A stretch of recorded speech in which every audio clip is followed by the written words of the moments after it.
Hello, this is Dr. Lee Hildebrand with my next YouTube video on topics of mental health and wellness and overall thriving. Today, I want to assist with a situation that many of us experience, and that is we get stressed. We can experience stress in a wide variety of ways from a lot of different sources.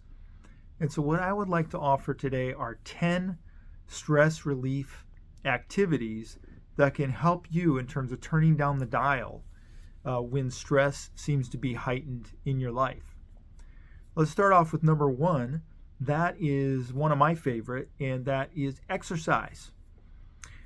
There has been a lot of research done that has shown that regular exercise, even 30 minutes to 60 minutes every other day or even most days of the week, can lead to definitive physical and mental health benefits, a wide variety of benefits, and certainly can help with stress reduction. What I often find with exercise personally is that I get more energy, I can sleep better, I have a better overall positive attitude, and I find that my mood is just better, that I don't feel, if I'm feeling down about something, that I notice that it turns down that dial. And there's been lots of research with many different people that has shown this. In fact, exercise has been shown in research to do better than Prozac in the treatment of depression, especially in intermediate and long-term lasting effects. So number two is prayer and meditation. This is a really powerful way for us to take time and be quiet in our minds. For those with spiritual connections or seeking to connect with God through your specific faith application, it really can be calming, it can be soothing, it can be reassuring to make that connection. And in addition to that, there's a lot of different types of meditation.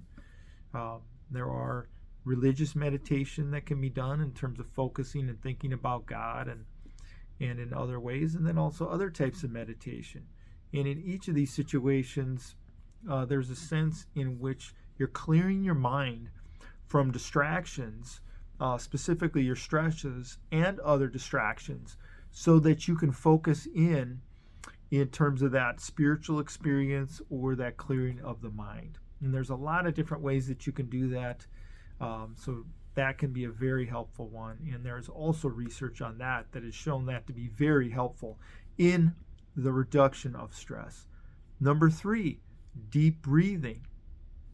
Deep breathing has been found to move our nervous system from what's called the sympathetic nervous system, which is the fight or flight when you feel like you're overly stressed or you're in trouble, to the parasympathetic nervous system, which is more smooth and relaxed and calm.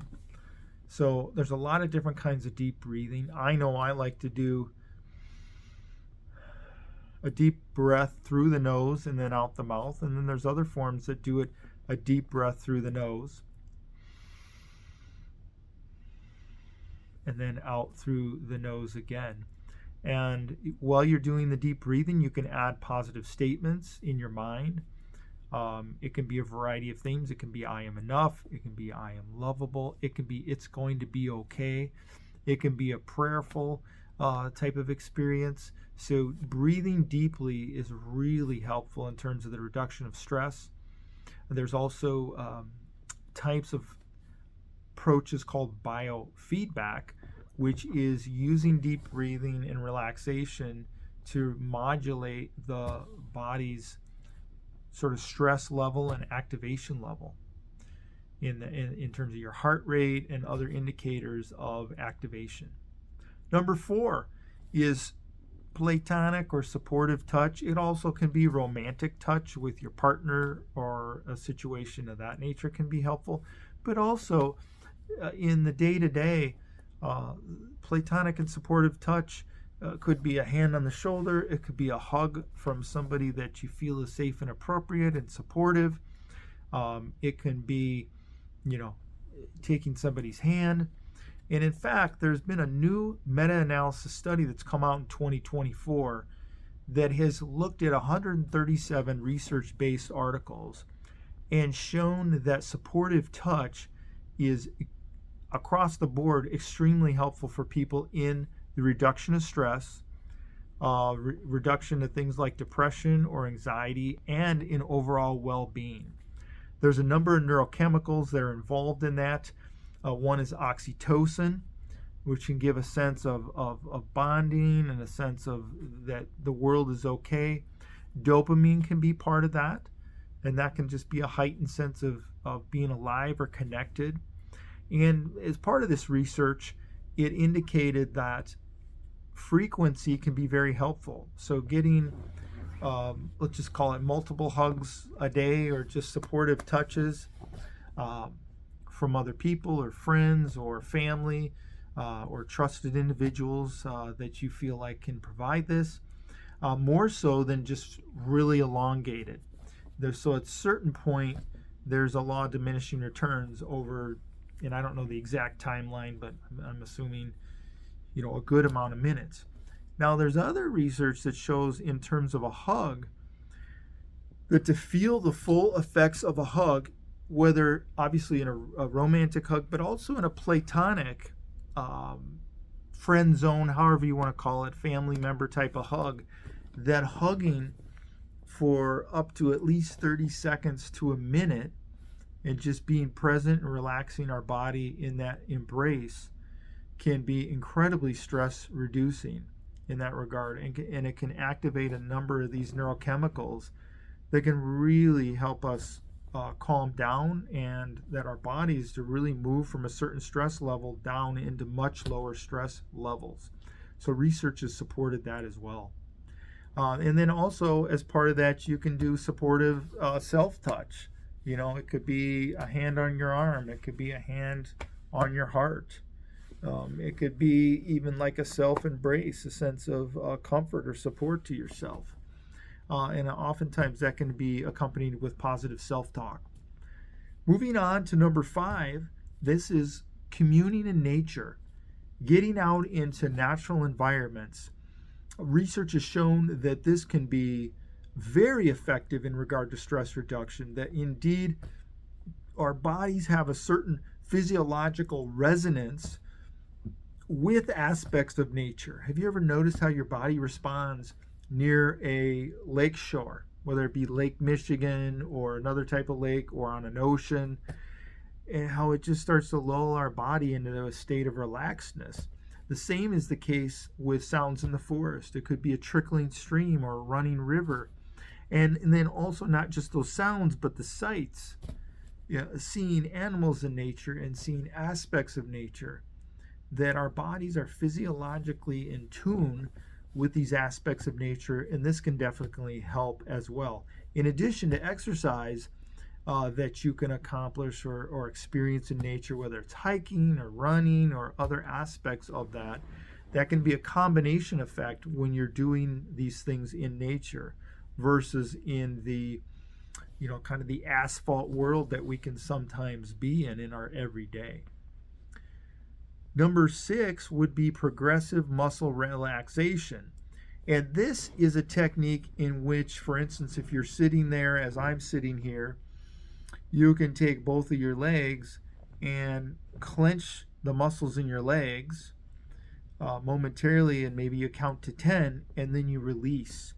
And you release those muscles, and there can be a sense of relaxation that goes with that. You can also incorporate breathing with that. That can be really helpful, and you can work your way up, and they call it a body scan in some situations, where you can work your way up to different parts of your body and squeeze and then relax them, and just kind of observe those parts of your body and imagine in your mind and kind of focus on them in terms of them relaxing. Number 7 is positive self-talk. How we think in our minds is crucial.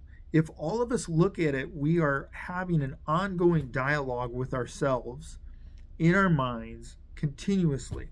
We know way more content. There's probably 70% of the content in our brains that nobody else has any idea about or ever hears about. But we do. And so, given that, it's very important that we try to focus on positive self talk, positive ways that we communicate with ourselves when we experience stresses. Narrative is everything in regard to this. And in fact, it's often been said that what hurts us most is the way we think about things versus what actually happens. So this is a really powerful tool and a practice that you can work on developing.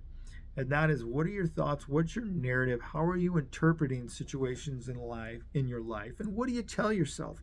Oftentimes we are our worst critics, and we can say in our mind some very negative things about ourselves, about how we look, or about what we're doing in terms of our accomplishments and our efforts.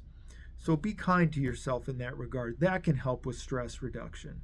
Number 8, having conversation with safe, supportive, and appropriate people in our lives. People that we feel like and we can trust to listen, that they really do want to hear how we're doing in a given day, that they're willing to take time and give us some supportive feedback, that they will, maybe they give us that hug, or maybe they give us that touch on the shoulder, or maybe they give us that pat on the back to say, hey, I know this is difficult what you're going through. I'm here for you. That can be our witnesses and our ambassadors as we experience stressful situations in life. There are many times where we can try to internalize all of these things and deal with them ourselves in our minds. And I submit to you that I've seen both in research as well as a psychologist in practice, many situations where people experience stress reduction when they bring the inside out in safe and appropriate context. So that can be really important as well. Number 9, in terms of a stress relief activity, is connecting with animals. Animals can have a very soothing effect upon us, whether it be our dogs and cats or various other horses, other kinds of animals. There's been a lot of research that's indicated that this can be stress reducing. Equestrian activities has had a lot of research in indicating that that can help people with mental health conditions, depression, anxiety, other types of special needs and conditions in terms of the connection with a horse. So take that time, give your dog a hug. You know, animals can be incredibly supportive and responsive to us through touch as well. And so take advantage of that. And lastly, this one is crucial. We all need it, and that is good sleep. Getting the best sleep that we can in a night. And often what that involves is disciplining ourselves to go to bed at about the same time every night, to wake up about the same time every night. Frankly, this is not an easy thing to do. There are a lot of people, and all of us at times have struggles with going to bed and then sleeping once we're in bed. So in regard to this, if you're having challenges with this, you might consider cutting out caffeine, only having caffeine before 12 noon. You definitely do not take extended naps. Cat naps of, say, 10 to 15 minutes in a day are fine. Beyond that can compromise the quality of your sleep or your sleep drive as you're preparing to go to bed that night. Try not to have light distractions, sound distractions, even animal distractions if that's the case, in your beds that could potentially wake you up by shuffling throughout the night. And as I said, to try to go to bed at the same time and discipline yourself to wake up. If you do find yourself waking up in the middle of the night, you can do what's called nesting. And what that involves is getting vertical out of your bed and finding a spot and, say, reading or some kind of quiet activity that's not involving screens or a lot of stimulation, where you're sitting in a chair, not laying down, for anywhere from 15, 20 to 30 minutes. And what will happen is you'll start to experience some drowsiness, that your sleep drive is getting increased again. and then you can return back to your bed and go back to sleep. What happens and why getting vertical is so important is what we don't want to do is we don't want to pair our beds with anxiety related to not sleeping. We don't want to pair our beds with doing other activities other than intimate connection in our beds or sleeping, because pairing it with those kinds of aversive stimuli like anxiety, like a sense of, I just can't sleep, can create anxiety the next time we consider going to bed or sleeping. So that is another thing that can really help in stress reduction, is to get some good sleep. There are definitely other activities and other angles that can be really helpful, but I wanted to try to hit 10 important ones today. For those that are listening, if you're looking for some ways to reduce stress in your life so that you can go on about your day and function well and feel good about what you're doing. Thank you so much for tuning in. Please feel free to like this video and subscribe to my channel. And please don't hesitate either to send this to friends or loved ones that you feel like could benefit from the information here today. Thank you so much and have a good day.